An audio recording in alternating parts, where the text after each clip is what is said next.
Engineers की एक छोटी सी गलती दुनिया के सबसे बड़े डैम को कोलैप्स कर सकती है। जब सीमेंट पानी के कांटेक्ट में आती है तो वह गर्म होने लगती है और थोड़े टाइम बाद में जब वह सूखने लगती है तो उसका टेम्परेचर और ज्यादा बढ़ने लगेगा। अब मानकर चलो आप एक बहुत बड़ा डैम बना रहे हो जिसमें मिलियंस ऑफ टन आपको कंक्रीट और सीमेंट का मिक्सचर डालना है, और यदि आपने सीमेंट को ठंडा नहीं किया तो कितना ही बड़ा डैम हो, एक वीक के अंदर उसमें क्रैक्स आने लगेंगे और पूरा डैम कोलैप्स कर जाएगा। हम बात करेंगे दुनिया के सबसे बड़े 3 गॉर्जेस डैम के कंस्ट्रक्शन में इंजीनियर्स के सामने आए बड़े चैलेंजेस की। यह डैम चीन में यंगटजे रिवर पे बना हुआ है। 2012 में यह डैम पूरा फंक्शनल हो गया और चीन ने इस डैम को बहुत ही डीप इंजीनियरिंग के साथ में बनाया, जिसकी वजह से इस डैम की एज लगभग 10,000 साल बताई जा रही है। जब यह डैम अपनी फुल पावर पर ऑपरेट करता है तो 22,500 मेगावाट इलेक्ट्रिसिटी जनरेट करता है, जो दुनिया में सबसे ज्यादा हाइड्रो इलेक्ट्रिक पावर जनरेशन करने वाला डैम है। इस डैम की टोटल लेंथ 2.33 किलोमीटर है, जिसमें पावर जनरेशन के लिए 32 जनरेटर लगे हुए हैं और 2 एक्स्ट्रा जनरेटर जो डैम को लोकल लेवल पर सप्लाई करते हैं। सबसे पहले हम बात करते हैं डैम के कंस्ट्रक्शन की। जब हम एक रनिंग रिवर पर डैम बनाते हैं तो जरूरी है कि पानी से बचा जाए। यदि कोई छोटी रिवर है तो पानी को साइड से डाइवर्ट किया जाता है और कोफर डैम बनाया जाता है। कोफर डैम इस एरिया के पानी को पूरी तरीके से रोक देगा, जिसकी वजह से यह एरिया ड्राई होने लगेगा और यहाँ पर डैम का कंस्ट्रक्शन स्टार्ट किया जा सकता है। लेकिन 3 गॉर्जेस डैम के केस में यंगटजे रिवर अराउंड 1.5 किलोमीटर चौड़ाई में फैली हुई है और ज्यादा पानी रोकने के लिए डैम की लेंथ को 2.3 किलोमीटर तक बढ़ाया गया। अब इतने पानी को डाइवर्ट करना पॉसिबल नहीं है, तो फिर इंजीनियर्स के दिमाग में एक दूसरा आइडिया आया कि क्यों ना इस डैम को 3 सेक्शन में डिवाइड किया जाए, जिसमें 2 सेक्शन की दूरी एक साथ में कवर कर ली जाएगी, बाकी के बचे हुए को बाद में देखेंगे।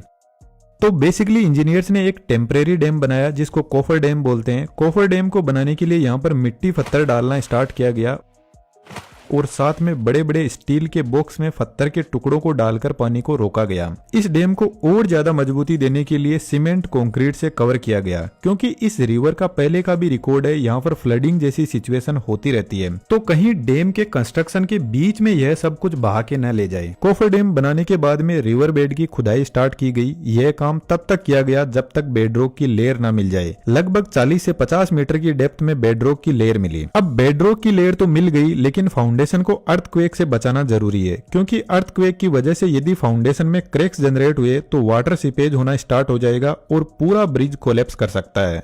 तो फिर बेडरॉक की लेयर में जितने भी क्रैक्स थे उनको भरने के लिए सीमेंट और केमिकल ग्राउटिंग का यूज किया गया। फॉर एग्जाम्पल, यदि किसी साइड में वाटर सीपेज हो रहा है और साथ में रॉक की वीक लेयर है तो फिर यहाँ पर हॉरिजॉन्टल ड्रिलिंग मशीन से ड्रिल की जाती है और फिर प्रेशर के साथ में सीमेंट और केमिकल ग्राउटिंग को भरा जाता है, जिससे पानी का रिसाव रुक जाएगा और अर्थक्वेक के लिए भी फाउंडेशन स्ट्रॉन्ग होता जाएगा।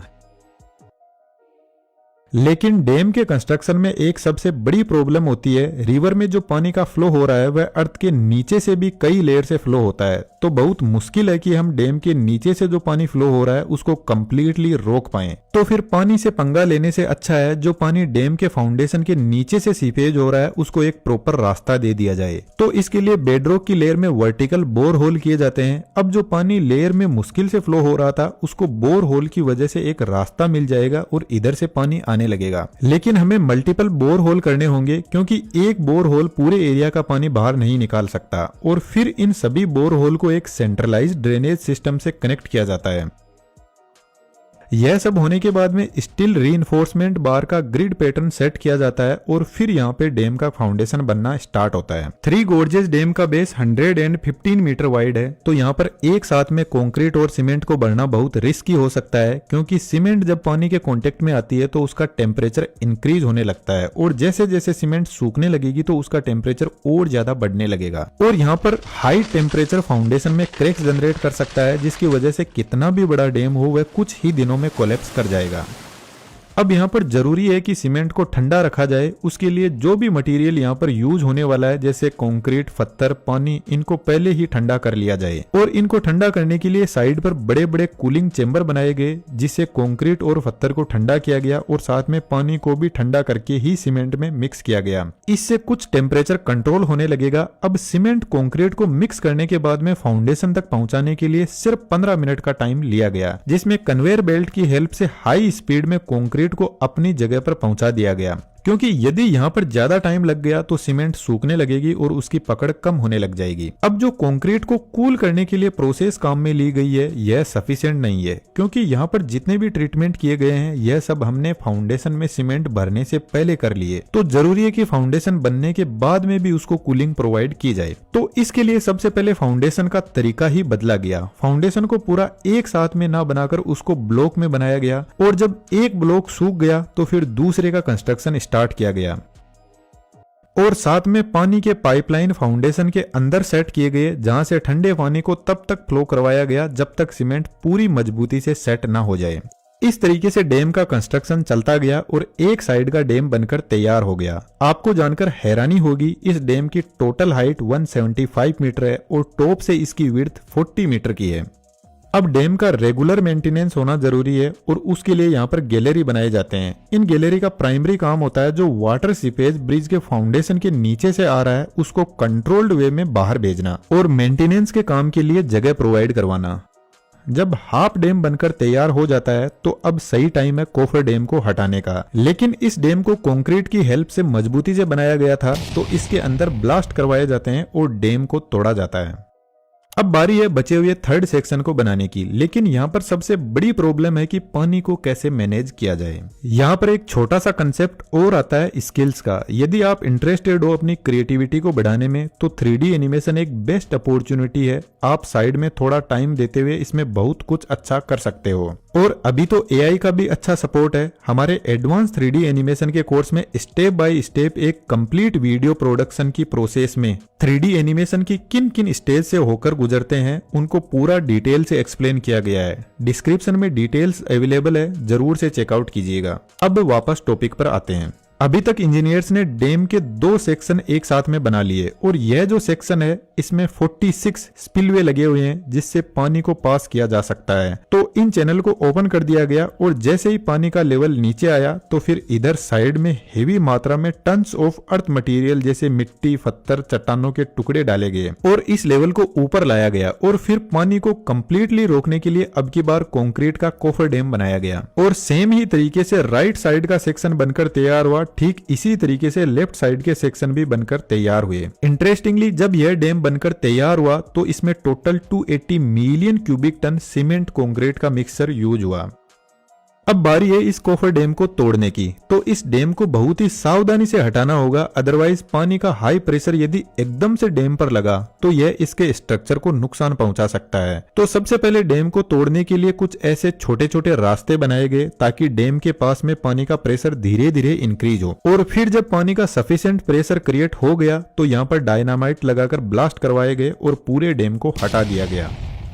लेकिन आपको क्या लगता है डैम का कंस्ट्रक्शन इतना आसान है? यहाँ पर चैलेंजेस आना अब स्टार्ट होंगे। सबसे पहला चैलेंज तो यह आया कि यह मोस्ट बिजिएस्ट रूट है कार्गो शिप के लिए। तो चीन इतना पागल नहीं है कि वह डैम बनाकर अपना बिजनेस ही खराब कर ले। तो इंजीनियर्स ने एक ब्रिलियंट आइडिया निकाला। बड़े कार्गो शिप को पास करवाने के लिए एक रास्ता बनाया गया जो एक 5 स्टेज शिप लॉकिंग मैकेनिज्म है। यहाँ पर हर एक स्टेज की लेंथ 280 मीटर है और विड्थ 34 मीटर है। तो यहाँ से बड़े कार्गो शिप को पास किया जा सकता है। फॉर एग्जाम्पल, जैसे कोई कार्गो शिप आता है तो कार्गो शिप को इस फर्स्ट स्टेज में लाया जाता है और फिर गेट को लॉक कर दिया जाता है। अब जो सेकंड स्टेज में पानी है उसको फर्स्ट स्टेज में छोड़ा जाता है, और इसके लिए नीचे की तरफ स्लाइडिंग गेट लगे रहते हैं। तो इससे यहाँ पर धीरे धीरे फर्स्ट स्टेज में वाटर का लेवल बढ़ना स्टार्ट होगा और साथ में शिप भी ऊपर उठने लगेगा। जब दोनों स्टेज का लेवल बराबर हो जाएगा तो सेकंड स्टेज ओपन होगी और फिर शिप सेकंड स्टेज पर पहुंच जाएगा और यहाँ पर इसको लॉक कर दिया जाएगा, और फिर ऊपर के स्टेज से पानी को छोड़ा जाएगा और शिप को ऊपर उठाया जाएगा।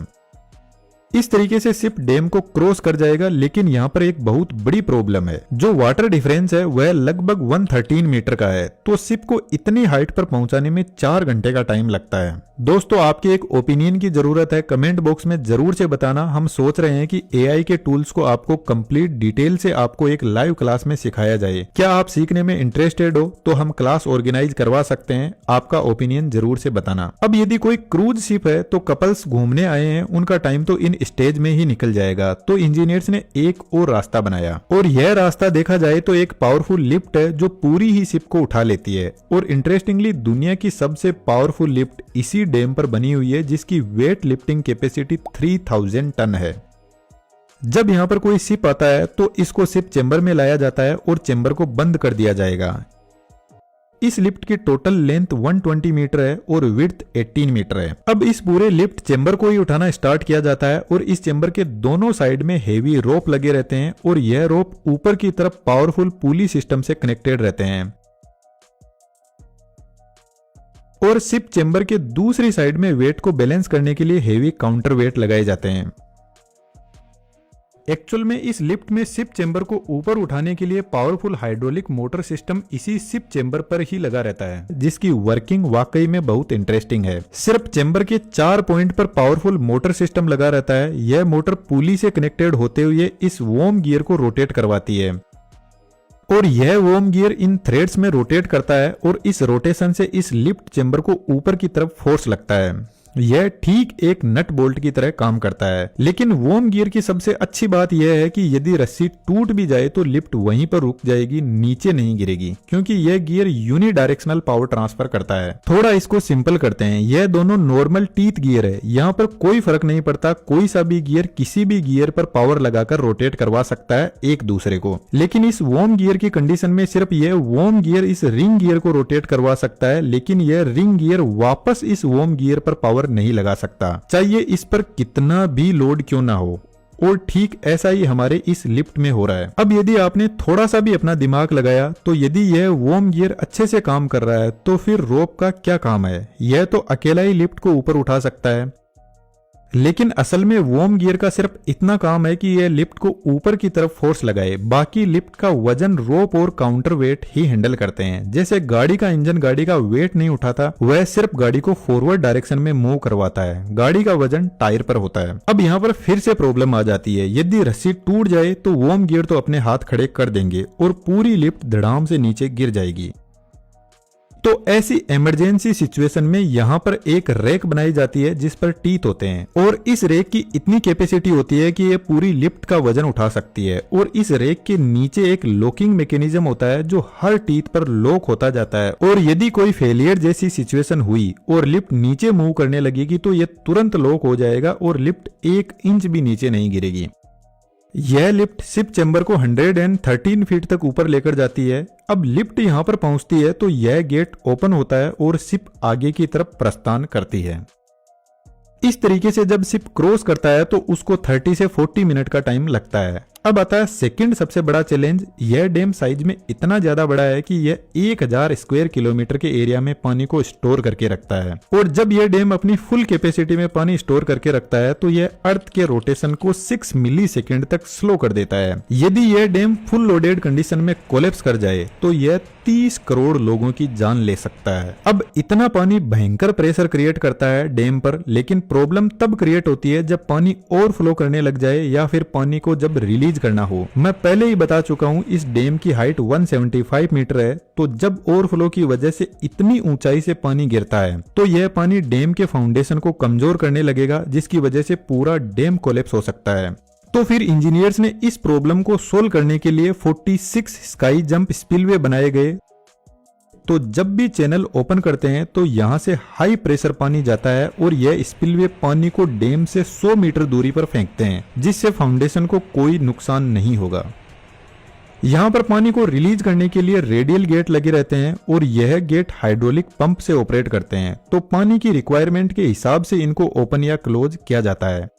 लेकिन चैलेंज नंबर 3 इंजीनियर्स का यहाँ पर वेट कर रहा था, जो एक बड़ा एनवायरमेंटल इम्पैक्ट है और उसका नाम है सेडिमेंट प्रॉब्लम। डैम का पानी लंबी दूरी तय करके आता है और यह अपने साथ में पेड़ पौधे के पत्ते, मरे हुए जानवर, कचरा पट्टी, धूल मिट्टी, कंकड़ पत्थर सब कुछ अपने साथ में ले आता है। और जैसे ही यह डैम इस पानी को रोकता है तो यह कचरा पट्टी डैम के पास में आकर इकट्ठा होने लगती है, जिसकी वजह से कई एनवायरमेंटल इम्पैक्ट होते हैं। एक तो डैम का वाटर स्टोर करने की कैपेसिटी भी कम होने लगेगी। और सबसे बड़ी प्रॉब्लम यह जो सेडिमेंट इकट्ठा हो रहा है इसमें बहुत सारे मिनरल्स होते हैं जो खेतों में एक खाद का अच्छा काम करते हैं। इस रिवर के आसपास में बहुत सारे लोग खेती करते हैं जो इस डैम के पानी पर डिपेंडेंट है। अब यह पानी तो किसानों को मिल रहा है लेकिन इसमें जो मिनरल्स उनको मिलते थे वह नहीं मिल पाते, जिसकी वजह से किसानों को बहुत ज्यादा फर्टिलाइजर जमीन में डालना पड़ता है। अब इस प्रॉब्लम का अंदाजा चीन के इंजीनियर्स को था तो इन्होंने डैम के नीचे की तरफ स्लुइस गेट बनाए जो हाइड्रोलिक सिस्टम से ऑपरेट करते हैं और जब सेडिमेंट बहुत ज्यादा इकट्ठा हो जाता है तो इन गेट को ओपन किया जाता है जो सेडिमेंट को क्लियर भी करता है और साथ में मिनरल्स को भी फार्मर तक सप्लाई करता है। लेकिन यह जो स्लुइस गेट होते हैं इन पर पानी का प्रेशर बहुत ज्यादा हाई रहता है तो यह एक वॉल की तरह काम करते हैं और इस वॉल को ओपन एंड क्लोज करने के लिए ऊपर हाइड्रोलिक पंप लगा रहता है। अब आता है डैम का सबसे important section, hydraulic power generation. Power generation एक अलग कॉन्सेप्ट है जिसको हम इस वीडियो के पार्ट 2 में डिस्कस करेंगे। यदि आप भी ऐसा 3D एनिमेशन सीखने में इंटरेस्टेड हो तो हमारे बेहतरीन एनिमेशन के कोर्स को ज्वाइन कर सकते हो, डिटेल्स डिस्क्रिप्शन में अवेलेबल है। और पॉसिबल हो तो चैनल की मेंबरशिप जरूर से ज्वाइन कीजिएगा। धन्यवाद।